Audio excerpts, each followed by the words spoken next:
Welcome to another episode of the Edmonds Moms Room podcast. I am Dr. Allison Felt, owner of Body Motion Physical Therapy. And today on the podcast, we have a very, very special guest that fits so hand in hand with everything that we do here at Body Motion.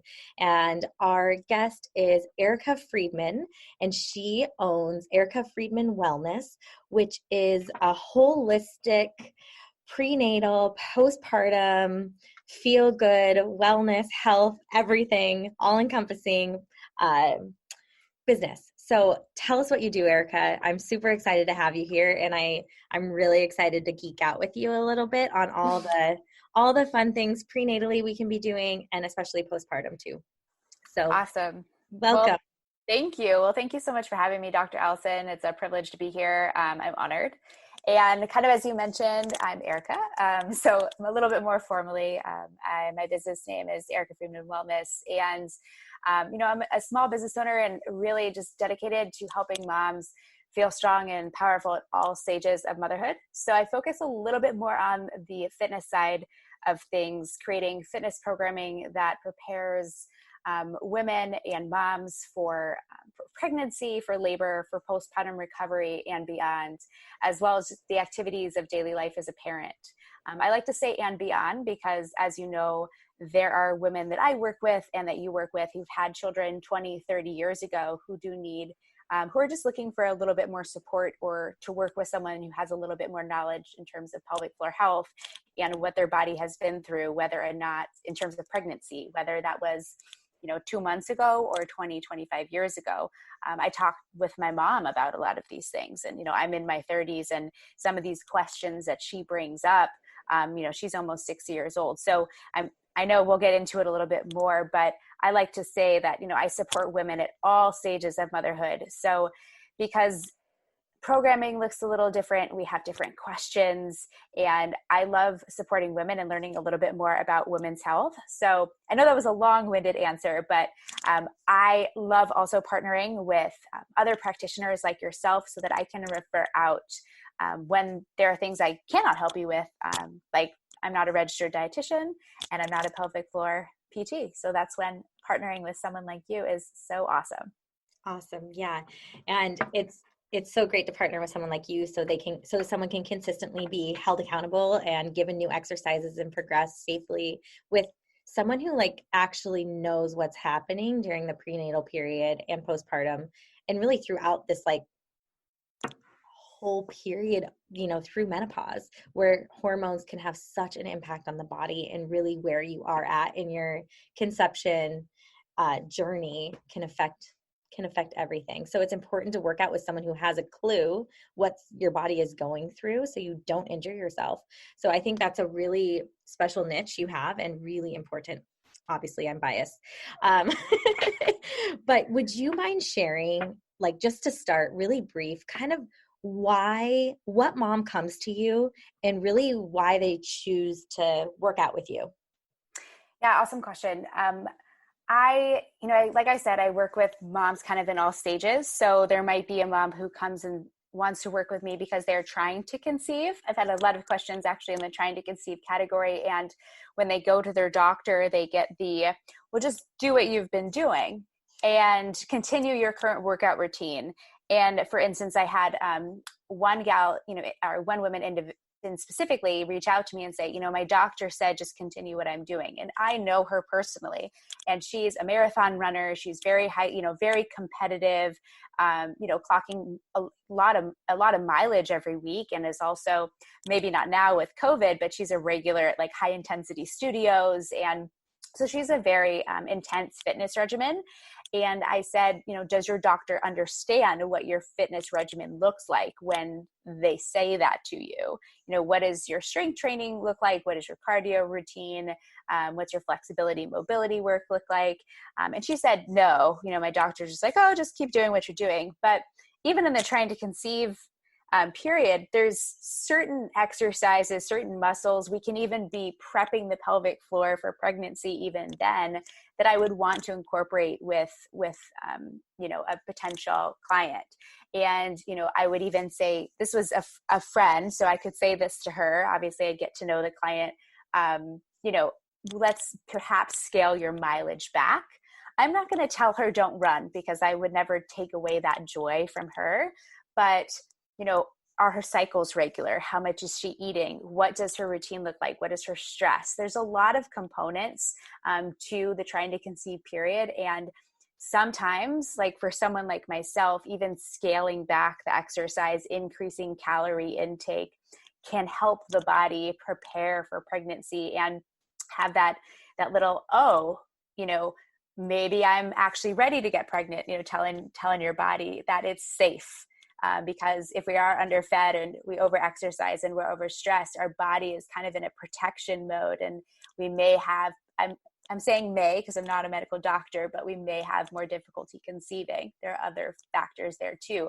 So I actually went into a full example for her of what I would recommend for her exercise routine, keeping in mind that she's a competitive athlete and she wants to work out 5 days a week. So she might come to someone, or someone like her might come to me because I can understand where her fitness routine, where she wants to keep it, but yet what her goals are. A pregnant mom might come to me because she's been going to group fitness, or all of a sudden her regular routine, she just doesn't have the energy for it. Things feel off. Her trainer perhaps is, programming very challenging exercises, and she just feels unsupported. And this can be in a group fitness environment, or it can even be one-on-one with a personal trainer. There is a statistic that I took from my Girls Gone Strong training that basically 85% of women will go through pregnancy in their life. And how can we support those women as trainers so that they can feel supported in class, and so that we can set them up for success like later on? So someone like that might say, I just want a more customized program to where I'm at, so I feel like I'm doing something that's safe for my body. And then someone postpartum might come because they're experiencing some sort of leaking, dysfunction, or they just feel off, maybe going back to the routine, and they just want to get a better understanding of how they can potentially scale back or just rehab the body. They have general questions. And that's also when I refer them out to someone like yourself at PT, just to get a baseline as to how they're healing and how I can program for their body. Yeah. Sorry, I know that was a long answer. No, that's great. And I'll tail off of that. Like even through preconception, there's so much that, yes, modifying all that is so important. And my stance on like getting all the organs to move normally, and just there's so much preconception that we can actually do that just has this like massive improvement and effect on the whole system that can really like help prevent the need for other more serious assistance, like having to jump right into fertility treatments and things like that, which can be really taxing on the body. I love that. I love how hand in hand that is. Like, it's so important to address every aspect of the life, like of what you're doing and training wise. So. Yeah. And it's also interesting. I'll say that my husband and I went through IVF for our first son, and when we were trying to conceive, I had also been doing competitive like bikini competitions for a year and a half. So my body was very depleted. I was very lean, probably over exercising, underfed. And I'm not saying that is necessarily the reason we had struggle conceiving, but it was a factor. And, luckily we had my son. He was our second try, and, very grateful for that. But I always remember telling myself, and I did, that after my son was born, that I wanted to spend like a year and a half just kind of letting my body settle and find homeostasis. And I did work with like a registered dietitian. I started working with a functional medicine doctor. I had a supplement routine. I tried to really minimize a lot of the extra stress in my life. I took my fitness routine down a notch. I tried to make sure I was eating food, and for the first time in my life wasn't really dieting or focusing on restriction, but just kind of eating when I was hungry and tuning in. And I'll say, I can't pinpoint that was the reason, but I'm 12 weeks along with our second pregnancy, and that was not through IVF. That was just natural, bit of a surprise. And I was diagnosed with PCOS after my son, and my cycles were very long. So this is a very surprise pregnancy, but I do think that understanding health from like a full 360 perspective and changing my fitness routine and looking at my eating habits and looking at my stress really helped kind of hone in on my health. And, I really started looking at it differently. And this is how I work with clients too. Like there will be postpartum, women who, I want to fit in my jeans. I want to be X weight. And there are so many factors that go into the number on the scale, including like your hormones and genetics and breastfeeding and all the things. And, I'll certainly work with a client who has that goal, but try and get at like, what does that number represent? Like, why is that so important? And that's one of the reasons I love working with women. And especially at these stages of life is there's just so much beyond just programming a workout. It's connecting, it's listening, it's being that support person for them. I mean, when I train women, sometimes I hold, well, not now, but sometimes I hold babies. I take breaks so they can feed. We talk about, not always, but intimacy, pelvic floor pain, any incontinence, very private topics.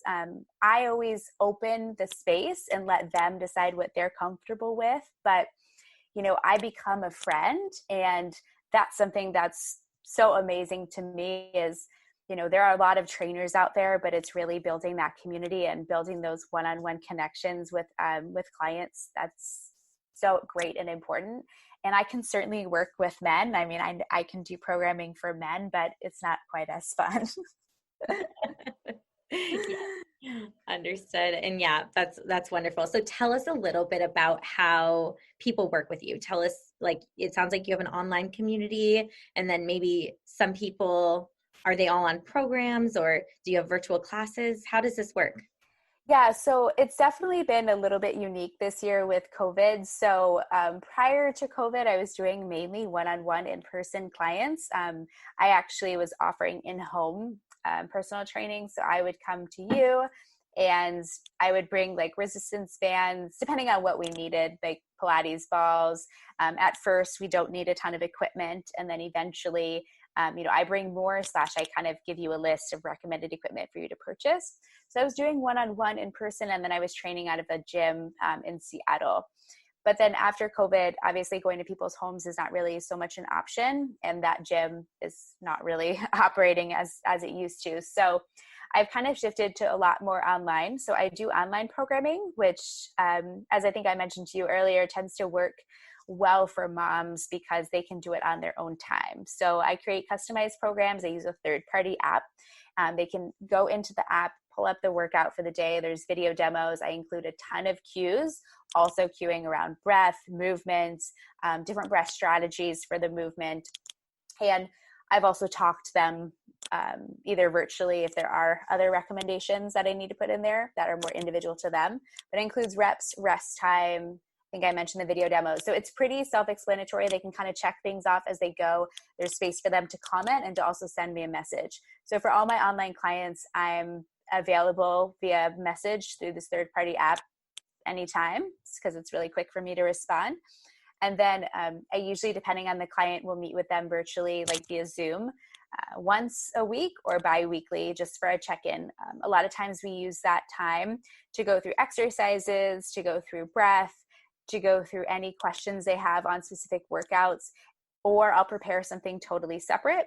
For instance, for clients, I've prepared just different drills where we can work on the ball for just like some different hip mobility, birth prep, like different pelvic positions, and kind of getting on like pelvic clocks and getting on our hands and knees. And I had one session where we worked through different strategies for her carpal tunnel. So whatever we want to use that time for, it's theirs. So I do the online clients, and then I do virtual one-on-ones. So we do it mainly via Skype or via Zoom, and I train you like we were in person. It's a little interesting. I basically just sit and stare and guide and provide cues, and and go along, but it works well. And we kind of bucket that time in. And then I also, if moms are comfortable with it, do offer a one-on-one in person, but at a park, outdoors. So there's very limited equipment, mainly use body weight, and they tend to bring their own bands.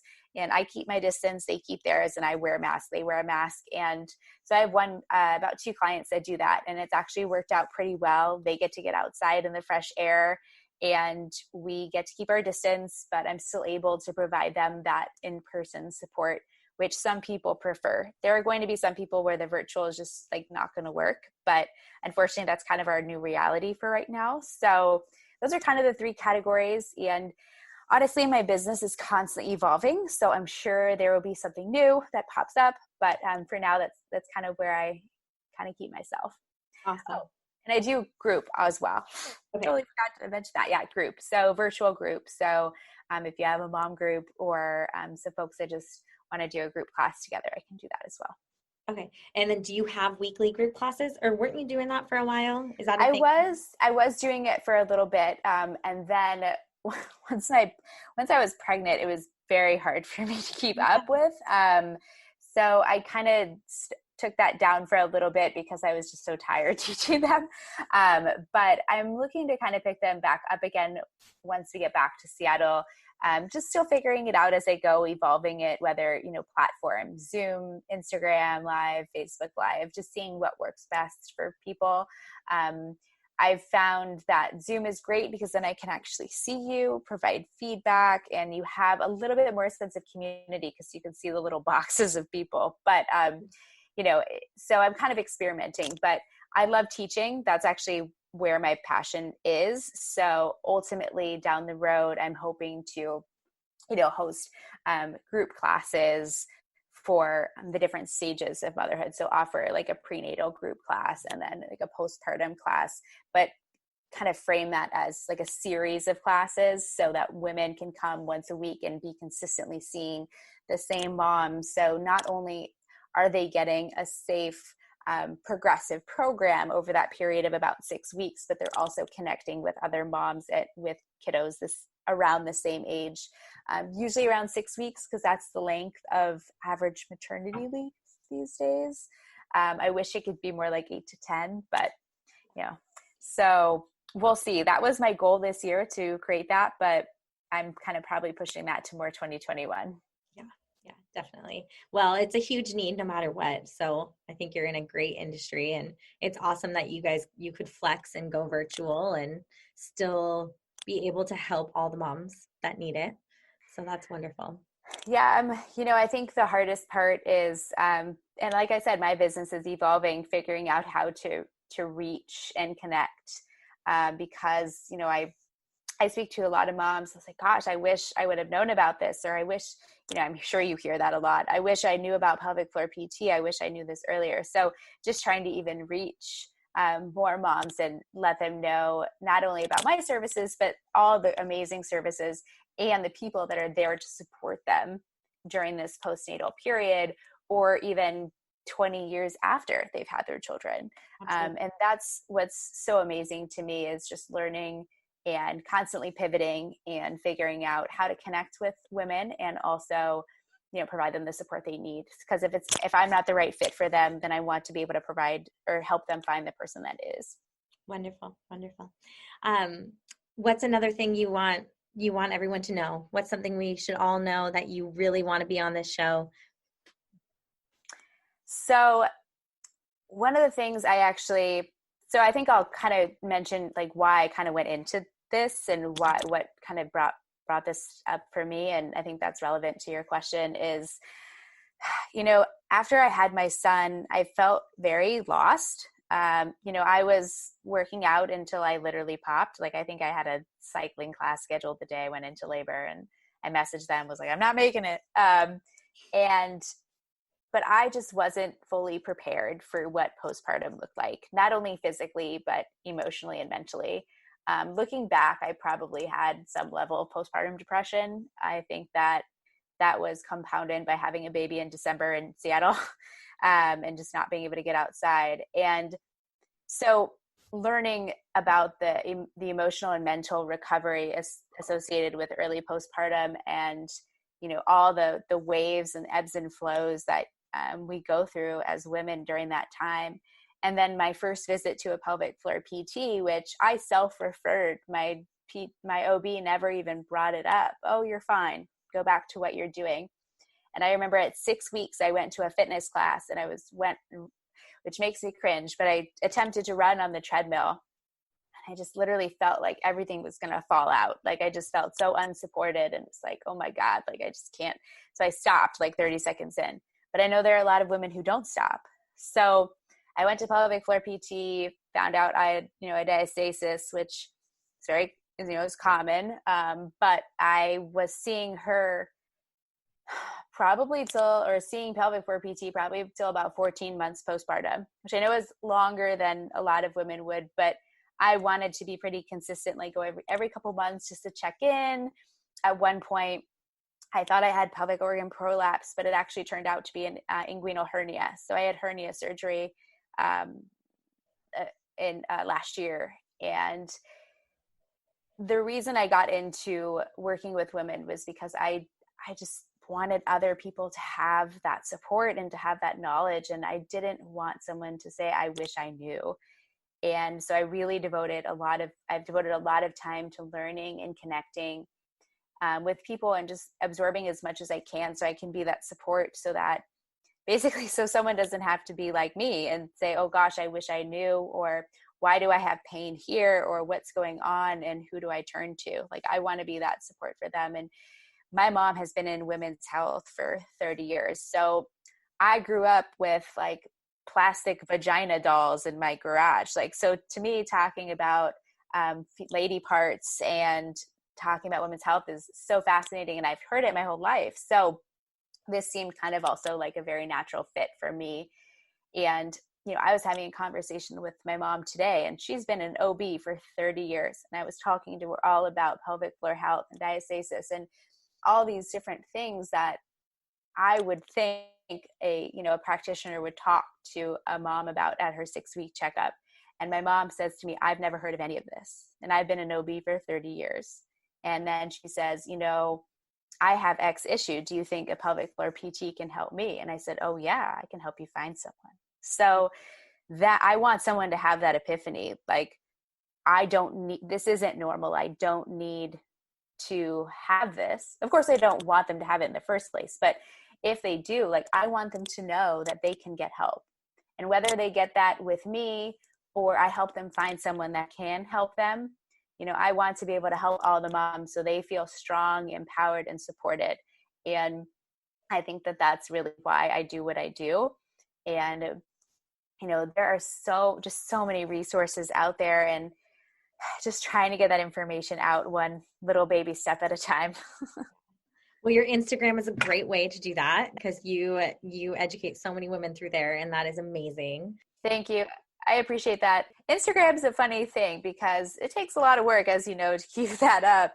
And I try and come up with information and knowledge that, provides value. So I've learned over time to, invest time as I can into it. And hopefully, someone commented on my post from yesterday, and she's like, I'm so thankful for you for sharing this. I had this experience, XYZ. And, that's why I'm like, oh, that's why I invested all that time in writing the caption and making the image. And, not all of my content is going to resonate with everyone. You have unfollows and this and that, but at the same time, like, I know what I am on the channel, and that's the information I'm sharing. And if you want it, great. And if, you don't want to learn about, pregnancy and pelvic floor health and see pictures of my cute son, then, you can unfollow me, but I hope you follow. But, it's such an amazing platform, and it's so great for connecting with other practitioners. I've connected with so many pelvic floor PTs all over the country because I have clients everywhere. So I like to have a good referral network. I've connected with other trainers. I've gotten great programming ideas. It's so amazing. I am in a Facebook moms group, and I occasionally go into the moms groups, like see if there's anything I want to comment on or anything I have a question on, just not just related to what I do, but I'm a mom. Sometimes there's topics I want to learn about. And someone posted something about diastasis, and I responded, and another pelvic floor PT kind of responded and kind of agreed with my comment. And so her and I were going back and forth. I was like, who are you on Instagram? And I just went and followed her, and her and I started talking on Instagram. And so just from a thread in a mom's group. But that's how you build referral networks. That's how you connect with women from one channel to the next. And, I learned a ton from your Instagram page. And what's fascinating is there are a lot of pelvic floor PTs and OBs and practitioners that have quite large followings and big communities on social. And that's where a lot of moms are getting their information these days, which is good and bad, because there's also bad information available too. Absolutely. Absolutely. Yeah. But it's so important. And it's, and your philosophy changes as you change and like see so many other cases. So like, I'll see something I said like 5 years ago and I'm like, what? Like, how was I educating in that way? So it is funny, like how our philosophies will evolve and change, and we get new research all the time too. So even if something is different, or, hopefully not a ton of incorrect stuff, but there are just different philosophies out there, which is interesting. Yeah, it's, there's a lot of different philosophies and ways to approach different topics. And so I always just like to get different perspectives, whether or not I agree or disagree. It's not always my place to say. I just like to learn and listen, and just like I would with a client, just let them talk and just let them listen. I like to absorb information, because also someone might present a new way of looking at something, like, oh, okay, never thought about it like that. And that's where I get ideas, and that's where I learn as well. Or I'll see a post and that is spot on, and I'll actually copy the link and send it to a client and say, this is what I was talking about. This is a great example. So I think I have, like so many posts like saved in my Instagram, like save. I'm that person. I was like, oh, reference this for later. Didn't even know you could save that stuff. So there you go. Oh, there you go. Yeah, I save things. Yeah, I save a lot of your posts, like the soda pop can example. Like I save things. Nice.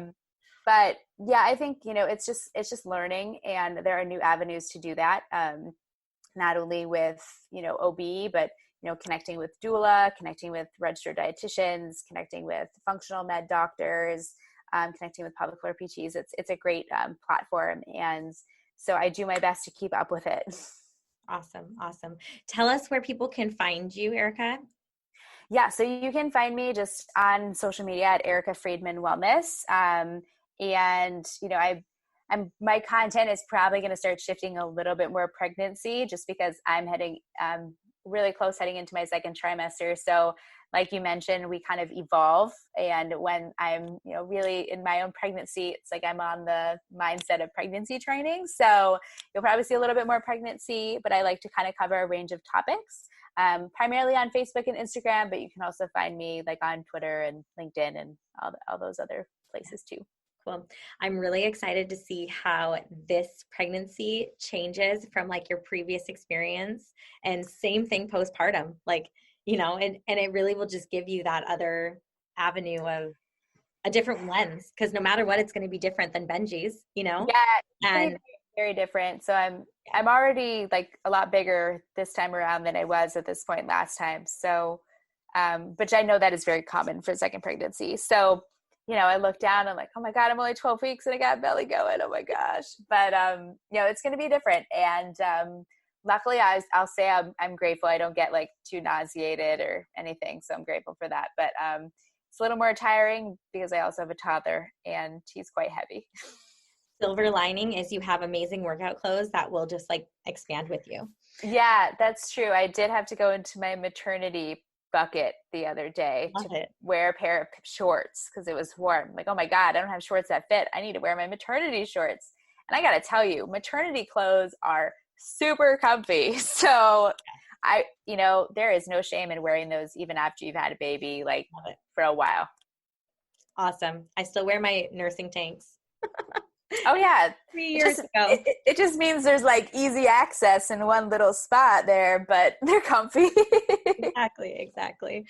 Well, thank you so much. And I really appreciate you being on, and I hope we can connect maybe more about like certain diagnoses or certain patterns we both see. And that could be a whole like series we do. I know we've talked about doing a mini series before. So yeah, that would be great. There are certain things I see pretty consistently, not only with clients, but also with just the information they've received from other clinicians. So not saying they're good or bad, just saying specific patterns of information that's shared. So it's just something to talk about. And, one thing I wanted to mention, there was a stat that I read that was kind of fascinating to me is, there are, it's like this long little quote, but basically, there are a large number of women in the world. We are a pretty powerful bunch. And of those women, there's obviously a large percentage that will become pregnant. And of that percentage, there are then others that will have pelvic pain, and then another percentage that will have incontinence. And so just thinking about those numbers, which are very large numbers, but how can we support women in all of those in all of those with, pelvic organ prolapse, sexual dysfunction, pelvic pain, any incontinence. And there are lots of categories there. And so I feel as a trainer, like it's so important to at least have a baseline knowledge of what some of these are, because you're going to have a lot of female clients. And I just kind of wanted to share that just as like an ending thing, because I think a lot of trainers don't necessarily like understand why they need to learn. And I didn't either until going through it myself. And and that's also like playing into what we talked about with the series is just understanding like the barriers a woman might have to exercise because maybe she's afraid to, and understanding how we can support her. And, and I think that's what's really important. Yeah. And so continuing to learn and meet with awesome. And I have to expand on this. I can't just be done there. I would argue that, that so much of that is underreported too. So even though those are massive statistics, it's so underreported and it's so preventable. Like if we just allowed women to all have access to pelvic floor PT and to, like there is so much that's just preventable. It could really help minimize. And so if America like changed their ways and all of a sudden we decided that we believed in prevention, that would be crazy. Right. So unfortunately, without getting into too much, I don't anticipate that changing in the next year or so, but hopefully in the future, there will be ways that we can better support moms during that period. Not only is it underreported, but, for a lot of reasons, one of which may be just embarrassment or shame. If you do have one of these issues, if a mom is experiencing incontinence, for some, like, that's embarrassing. Like, I peed my pants. Like, they don't know that they can work on that. Like, it doesn't have to happen. I taught this was a couple years ago, but I taught at a gym that catered to moms. And I had a mom that pulled me inside and said, I know that we have jumping jacks today, but I can't do jumping jacks because I pee my pants when I jump. And at the time I just didn't know enough. And I said, okay, you don't have to jump. Like, here's a modification. But, had I known what I knew then, I probably would have dived a little deeper and maybe sent her for a referral. But, so there's underreporting because maybe women, to her, it was secretive. She had to pull me aside and whisper, totally. And it's shame. And then also there's just not a lot of research on the postpartum population, because quite honestly, if you're 4 weeks postpartum and someone wants you to participate in a study, who's got time for that? Like, you're tired, you have a newborn. Like, are you going to drive in your car and go to a university to participate in a study? No. So you don't have time. Right. And the NIH, unfortunately, shares funding with neonatal and infant research. So postpartum, it's all junked in one. And so all that funding for research goes mainly to neonatal infant research, instead of that postpartum period. Yeah. So it's unfortunate. There's not a lot of research there. And then there's also not as much research, obviously, on pregnant women, because nobody wants to risk harming a fetus. So, I mean, there is, but just not enough. Totally. Yeah. Yeah. Cool. I love it, Erica. Thank you so much. We could go on for days. I'm really excited to connect more, and congratulations on your pregnancy. Thanks. We should announce by the time this airs, so I'm not Cool. Devin will be in touch with you with all those details.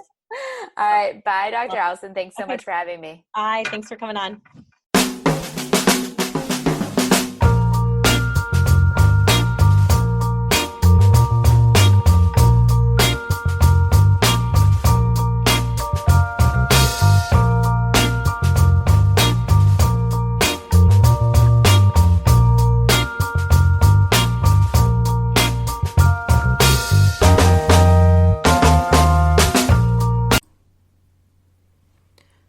Edmonds Mom's Room podcast is brought to you by Body Motion Physical Therapy.